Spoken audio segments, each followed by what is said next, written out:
Guys, kwento ko sa inyo kung anong nangyari kanina. Habang papunta po kami sa sementeryo, ayan nga po, natatakot ako, baka maano po kami. Hello. Ayan, tinitingnan ko lang po kung ano ang nasa labas. Habang bumabiyahe kami. Pag kunwari po, umalis ako, ganun. Ayan. Hahawak po pala kayo para hindi po kayo pag bumreno po. Lalo na, ano na po ngayon sakay-sakay na po Baka baha dyan, katulad niyan. Kailangan nyo talagang humawak para sa safety ninyo. O kaya kung may kasama kayong iba, mga ganon, sabihin nyo humawak sila. Ayun nga po, inaalalayan ko po yung bike para hindi po matumba. Papunta sa akin, baka naman po masugatan ako Baka masugatan po ako, sakit-sakit niyan, papunta pa naman. Pagkatapos nun,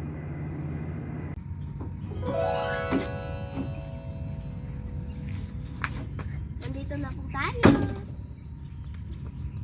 At ayan na nga po pala, nasa cemetery na po tayo. Dito na rin nga po pala kami na nagbabike minsan. Diyan lang po banda dito sa spot. Tapos paikot-ikot po ako doon. Banda sa harapan ko po. Bawal po ako banda dun sa likod. Kasi hindi naman po dun banda naglalakad si tatay. Nagjo-jogging po kasi siya tapos sinusundan ko lang siya sa bike. Ayan. Tapos po, pag gusto mong uminom, pwede ka na lang pumunta dito. Di ko po dala-dala. Pero okay naman po yan kasi nakabalik ka na ayaw ko namang maghintay. Dun ka pa sa ibang kainitan. Dun po sa, mainit po kasi dun banda Kaya, ayaw ko pong maging dark yung ano ko. Kaya sisilong muna ako kasi nung pong minsan na sunburn po ako. Hindi ko na yan pababayaang mangyari ulit sa akin. Kaya sumilong na po ako dito sa shade ng sasakyan. Ayan po. Ayan po si mama. Nagpictorial na nga po pala kami dyan habang nagsasapatos si tatay.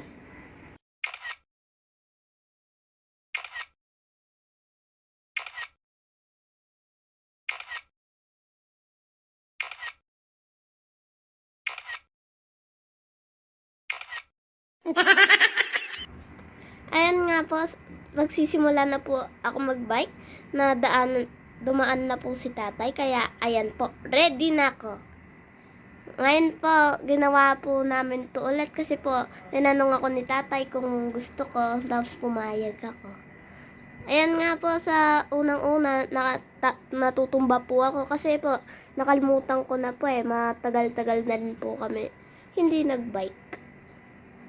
Ayan. Ayan.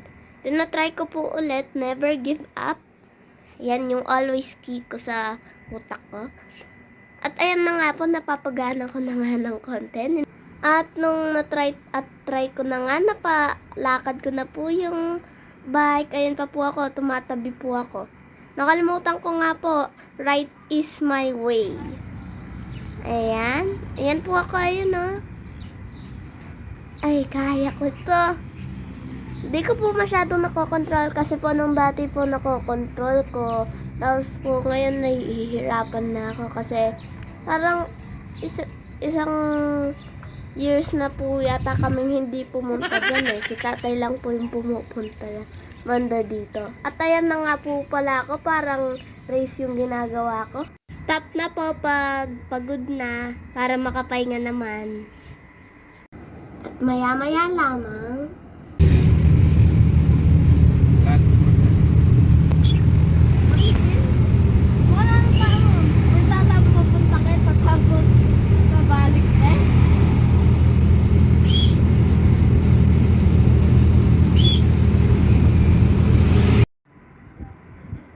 pagkatapos nga po pala, bumaba po si mama malapit po dito sa school ko. dito po sa bandang crossing para po bumili ng ulam. Ayun po ako, naglalaro lang ako. Pagdating nga po pala namin sa bahay, ayan po, nagpahinga po ako ng konti at nagbihis na at kumain. Tapos po, bumili si tatay ng taho. Ayan nga po, masarap yung taho. Lalo na po, feeling ko pagod po after sa biking. Nakakatanggal po talaga ng pagod. Yung pagod, kunwari, init-init rin, pwede rin pag umuulan. Lalo na po, alam ko po, rainy season ngayon, pero hindi ko po alam bakit nandito pa rin yung Mr. Sun eh. Ayan nga lang po ako, nasasarapan ako sa taho, wala man akong masabi. Ang sarap. Kung hindi lang yun lang yung masasabi ko.